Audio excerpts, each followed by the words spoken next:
All right, now 3-1 WZAK, the Sam Sylk Show. So look, we got a whole lot to talk about. So my bro come in here and like, Sylk, did you read the newspaper?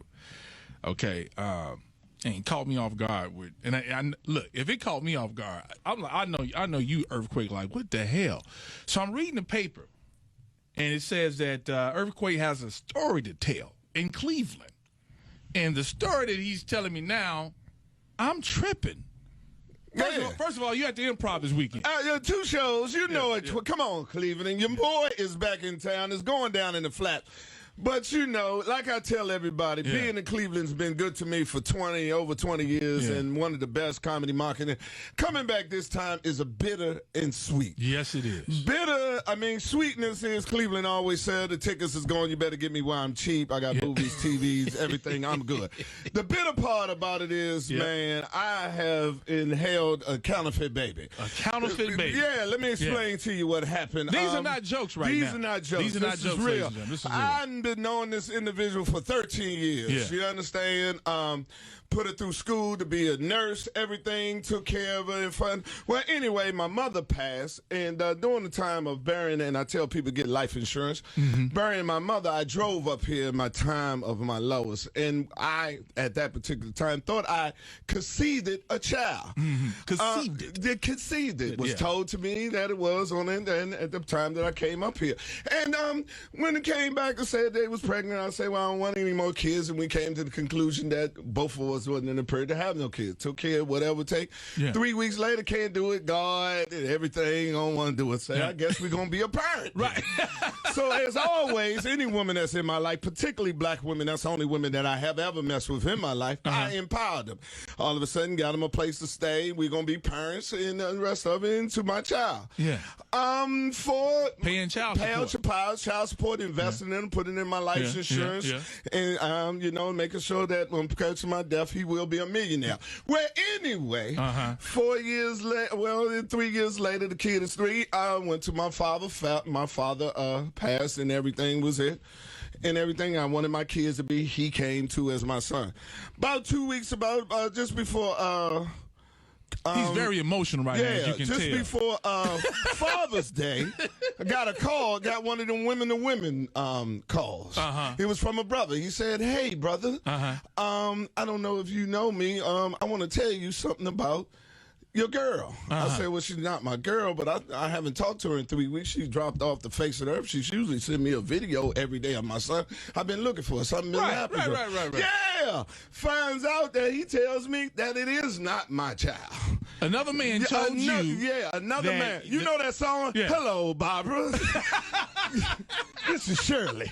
You might not know me right now. But, you know, he calls me man to man. Say, hey, man, I thought she was messing around with me, but I went through the text and found out that she was jugging on a jug about your kid. That is not your kid. What? That's Chico and the man, Cholo, some dude name. Send me pictures of the new father, text messages showing that she was talking to this man in 2017. So dude thought that she was cheating. Yes. With you. Yes. Back with the baby daddy. They're going to find out you not the baby daddy because he was going through all the text messages. He was going through the text messages. You know what I'm saying? And he felt that he felt appalled that he must call you to say, why you hollering at my woman, but you wasn't hollering at my woman? We was just taking care of my family duties and the thing. And he felt that guilty that he had to tell me that she was running a jug on me. Damn. Yes, jug for 3 years. 3 years, bro. Yeah, took him to it. Named the kid after my dead mother. Said we could see the kid during my mother's time. Said when mother died, look at God. Take one away, bring something new to you. She actually said that? Yes, she did. We prayed on it.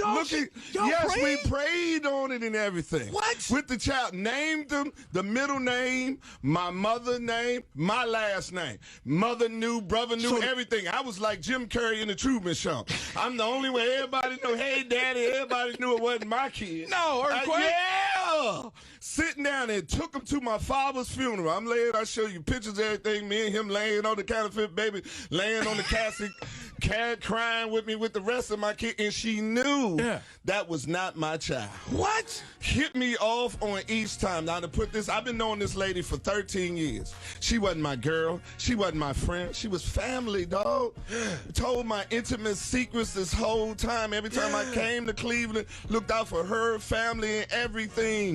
Took her whole family to Disney World to meet my family, to tell them this is a family. Flew her mother in, her son in that was 16 with his girlfriend, all of them down here. This is the family.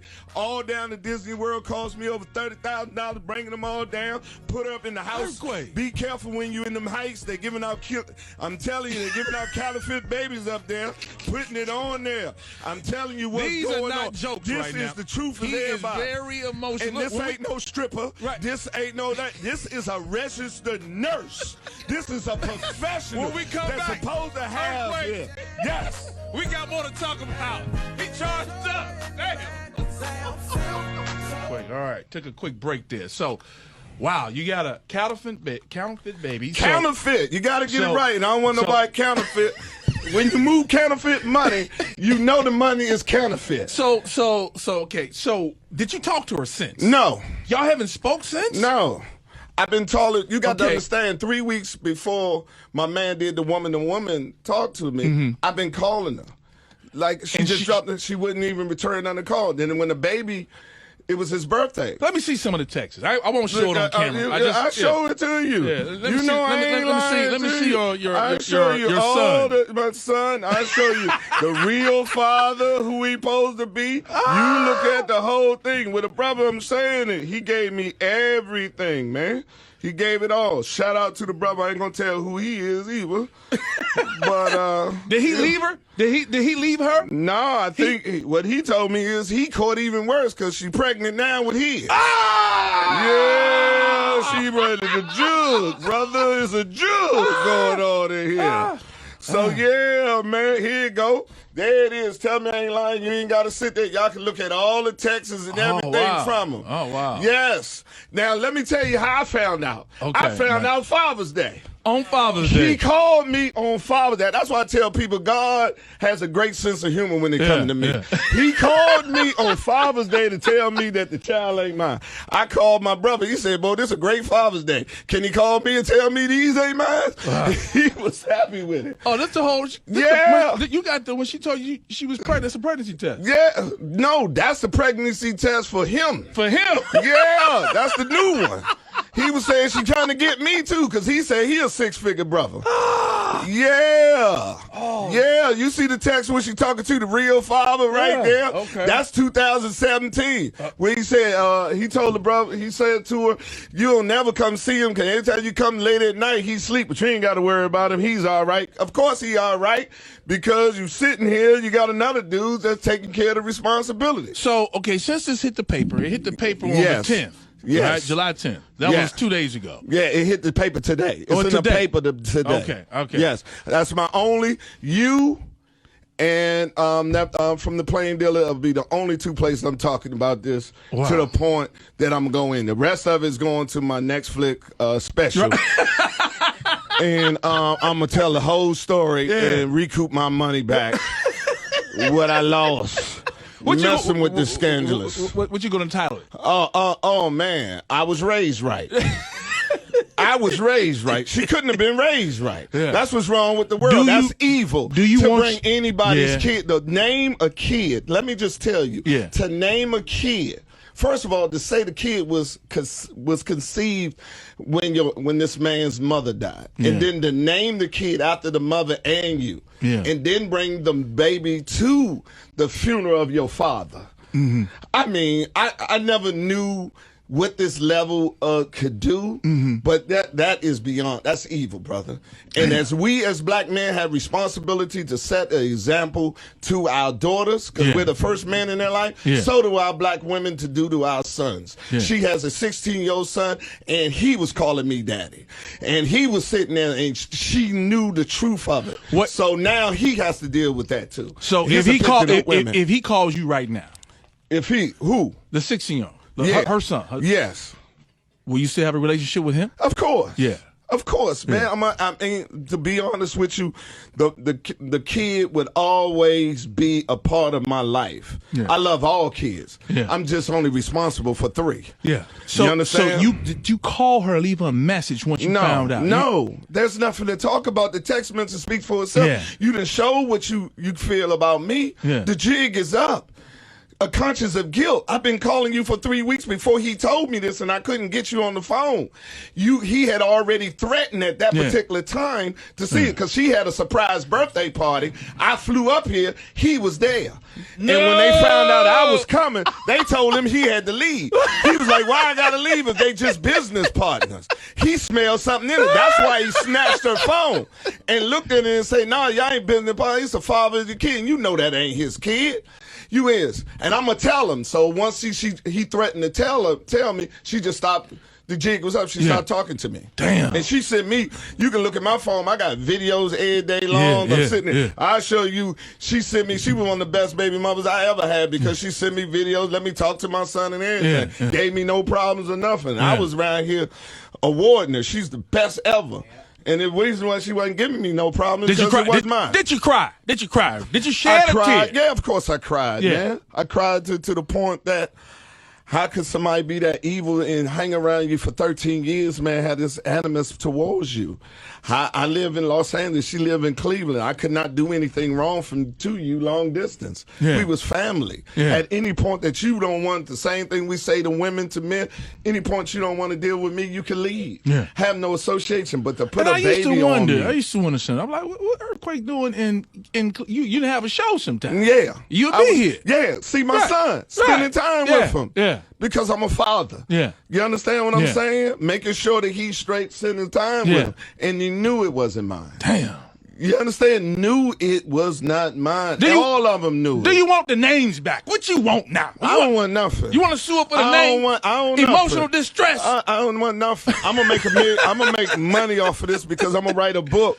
You know, it is. I got a story to tell, because I want other black men not to be ashamed of this. Yeah. See, what she would hope that I would do, and I know what she would hope that I do, I'd be happy that not no longer have the financial responsibility, and what she did with me would be so bad that I'd be scared to even talk about it. And because you knew her, this is why I always say this, but because you knew her and you thought the relationship was cool, you didn't even say, let me get a DNA test. Not only that, because I knew her, and you as black man to know that. Yeah. If you go to your baby mother and ask for a DNA test, it's first in 40. What? You got a mean baby mother for the rest of your life. Oh, you ain't believe me? I'm the only one that held you down and was nothing else. And now you going to look at me like everybody else, and I didn't want to do. And she never, ever, ever gave me a reason. She was never foul. She was everywhere we is. We up. Not that she was my girl, but she never took nothing.